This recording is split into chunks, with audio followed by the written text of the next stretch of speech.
एक सवाल मैं आपसे पूछ रहा हूं और ये सवाल शायद आपने खुद से कभी ना कभी ज़रूर पूछा होगा कि जो इंसान सबसे ज़्यादा प्यार करता है उसी को सबसे ज़्यादा दर्द क्यों मिलता है। जो सबसे सीधा होता है उसी को सबसे ज़्यादा झुकाया क्यों जाता है। और जो सच्चा होता है उसे ही धोखा क्यों मिलता है। अगर ये सवाल आपके दिल के किसी कोने में है तो अगले कुछ मिनट मेरे सिर्फ आपके लिए।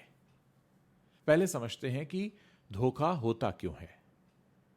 हम सोचते हैं कि धोखा देने वाला बुरा इंसान होता है, कभी कभी होता भी है, लेकिन ज्यादातर मामलों में धोखा बुराई से नहीं, कमजोरी से आता है, आपकी कमजोरी से।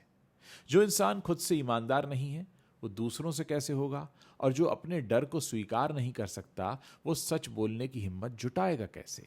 जो खुद को ही नहीं जानता वो दूसरे का दिल क्या समझेगा। धोखा अक्सर एक कमजोर इंसान की वो प्रतिक्रिया होती है जो सच का सामना नहीं कर सकता।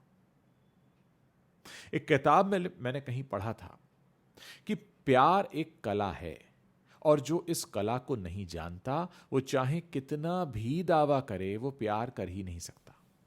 जिसने प्यार करना नहीं सीखा वो धोखा नहीं देता, वो बस प्यार की नकल करता है। और नकल जो होती है ना, ये एक दिन टूट जाती है, नकल अकल पर भारी पड़ जाती है।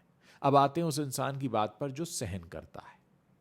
सीधा इंसान, अच्छा इंसान, जो किसी को दुख नहीं देना चाहता, जो रिश्ते बचाने के लिए खुद को घिसता रहता है, किसी तरह संभल जाए सब। ये इंसान धोखा खाने के बाद भी चुप क्यों रहता है, क्यों ये माफ कर देता है, ये बार बार मौके क्यों देता है गलती करने के। तीन कारण हैं और ये तीनों ही कारण बहुत गहरे हैं। पहला कारण है डर। ये डर नहीं कि सामने वाला करेगा क्या, ये डर है अकेलेपन का डर। ये डर है कि अगर ये रिश्ता नहीं रहा तो क्या बचेगा। ये डर है कि शायद मेरी ही गलती होगी। सीधे लोग अक्सर क्या करते हैं, पहले खुद को ही दोषी मान लेते हैं। ये एक सबसे बड़ा कारण होता है। दूसरा कारण संस्कार। हमें बचपन से सिखाया गया है माफ करना बड़प्पन है, रिश्ते निभाओ, थोड़ा सहन करो। ये संस्कार बड़ा सुंदर है सुनने में, लेकिन जब ये सहनशीलता की जगह आत्मसम्मान को भी दफन करने लगे तब यही संस्कार जहर बन जाता है।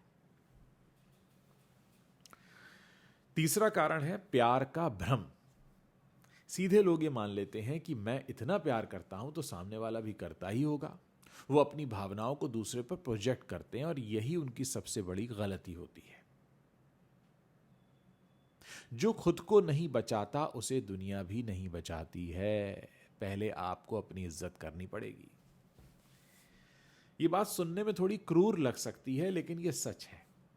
जब आप खुद के साथ जो हो रहा है उसे स्वीकार करते हैं, स्वीकार करते रहते हैं, तो आप सामने वाले को संदेश देते हैं कि ठीक है, तो वही करता रहता है, फिर आप उसे अलाउ करते रहते हैं, फिर एक क्रम बन जाता है। बौद्ध दर्शन में एक बहुत सुंदर अवधारणा है दोस्तों, करुणा की। लेकिन करुणा का मतलब है सबके प्रति दया। इसमें खुद भी शामिल हैं आप। जो खुद पर करुणा नहीं कर सकता वो दूसरों पर करुणा कर भी ले तो वो टिकती नहीं है। आत्मसम्मान सेल्फिशनेस नहीं होता। आत्मसम्मान वो नींव है, वो जड़ है, वो बेस है जिस पर हर रिश्ता, सच्चा रिश्ता खड़ा होता है। एक कहानी है। एक साधु के पास एक आदमी आया, बोला महाराज मेरे करीबी दोस्त ने मुझे धोखा दिया, मैं टूट गया। साधु ने पूछा क्या तुमने पहले भी इसके संकेत देखे थे? आदमी ने कहा हाँ, लेकिन मैंने नजरअंदाज कर दिया। तो साधु ने कहा तो धोखा एक बार नहीं हुआ, तुम उसे बार बार होने दे रहे थे। यह साधु क्रूर नहीं था, वो असल में आईना दिखा रहा था। क्योंकि जब हम संकेत देखते हैं और फिर भी आंख मूंद लेते हैं तो हम खुद के साथ बेईमानी करते हैं। बैड फेथ यानी खुद से ही झूठ बोलना सबसे बड़ा पाप है। जब हम जानते हैं कि कुछ गलत है और फिर भी हम मान लेते हैं कि सब ठीक है, तो हम सिर्फ दूसरों से नहीं खुद से भी विश्वासघात कर रहे होते हैं। अब एक जरूरी बात, माफ करना और सहन करना एक बात नहीं होती। माफ करना एक आंतरिक प्रक्रिया है। आप माफ करते हैं अपने दर्द को रिहा करने के लिए, सामने वाले के लिए नहीं, खुद के लिए। लेकिन माफ करने का मतलब ये नहीं है कि उस इंसान को फिर से आप वही मौका दें जो उसने खुद ही बर्बाद किया उस मौके को। घाव वहीं से रोशनी आती है। दर्द जो सिखाता है वो ज्ञान है, लेकिन उसी आग में बार बार हाथ डालते रहना वो बुद्धिमानी नहीं है। आपके घाव ही आपके टीचर बन जाते हैं, वहीं से रोशनी आती है। तो आज एक काम करिए, माफी और मौका इन दोनों के बीच एक लकीर खींचिए। आप माफ कर सकते हैं, लेकिन हर बार मौका देना जरूरी नहीं है। आप सीधे उन लोगों से बात करें जो आपके आसपास ऐसे हैं। क्या इस बात को सुनने के बाद आप खुद को पहचान रहे हैं, खुद के अंदर झांक पा रहे हैं? आप अच्छे हैं, आपकी कमजोरी नहीं है, लेकिन अच्छाई को अगर आत्मसम्मान की बलि देकर जीना पड़े तो वो अच्छाई नहीं, फिर वो आपका भय है, वो आपका डर है।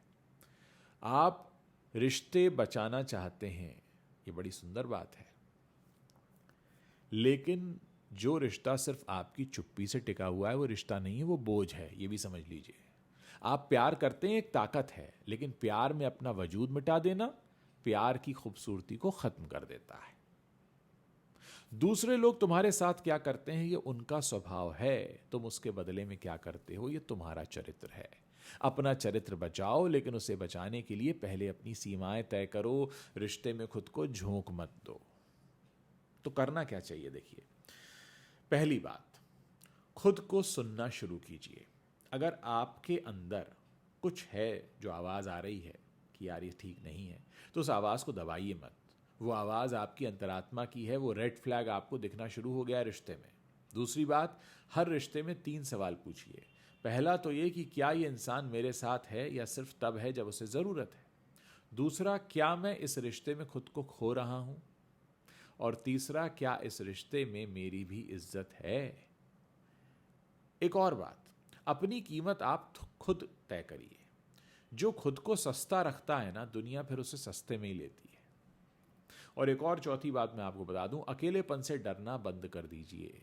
एक गलत रिश्ते के साथ रहना अकेलेपन से कहीं ज्यादा दर्दनाक है। जब आप अकेले होते हैं तो कम से कम खुद के साथ ईमानदार तो होते हैं। दोस्तों, हर धोखे के बाद एक इंसान को लगता है कि मैं अब कभी किसी पर भरोसा नहीं करूंगा, लेकिन ये गलत जवाब है। सही जवाब यह है कि मैं अब समझदारी से भरोसा करूंगा। अपने दिल के दरवाजे बंद मत करिए, दिल की दहलीज पर थोड़ी समझदारी को जगह दीजिए। जो आपके लायक हैं वो इस दहलीज को पार करेंगे, जो नहीं है वो खुद ही चले जाएंगे। और याद रखिए, जो आपको छोड़कर गया उसने आपको नहीं खोया, उसने तो खुद को खोया, क्योंकि आप जैसे इंसान बार बार नहीं मिलते।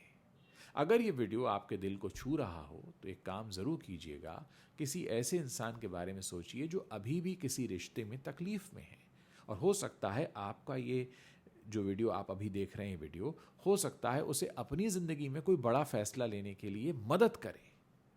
और साथ ही कमेंट सेक्शन में भी बताइए कि उस एक रिश्ते के बारे में आप बात करिए जिसने आपको सबसे ज्यादा सिखाया हो। नाम मत लीजिए, मैं समझ सकता हूं नाम नहीं ले सकते लोग, लेकिन एक सीख लिखिए जरूर। अपनी सीख साझा करना भी एक परोपकार है। कोशिश करेंगे कि हम आपको ये सिखा सकें कि खुद से प्यार करना बहुत जरूरी है, खुद का सम्मान करना जरूरी है। और याद रखिए कि आप जितना सोचते हैं आप उससे कहीं ज्यादा काबिल हैं। खुद की इज्जत खुद के हाथ में होती है ना, तो पहले स्वयं की इज्जत कीजिए। जब आप स्वयं की इज्जत करेंगे, जब आप स्वयं अपना ख्याल रखेंगे, तो दूसरे भी आपका ख्याल रखेंगे। और इस वीडियो को यहीं छोड़कर मत जाइए ऐसे ही स्क्रॉल करके, इसे किसी को भेज कर जाइए। हो सकता है दिमाग में जो बत्ती आपके जली है या इस समय आपको लगा है कि हाँ यार ये तो बात पते की है, तो हो सकता है इससे कई और लोगों का जीवन बदलने वाला हो। तो इसे यहां क्यों रोक रहे हैं? इसे आगे बढ़ाइए और लोगों को बताइए।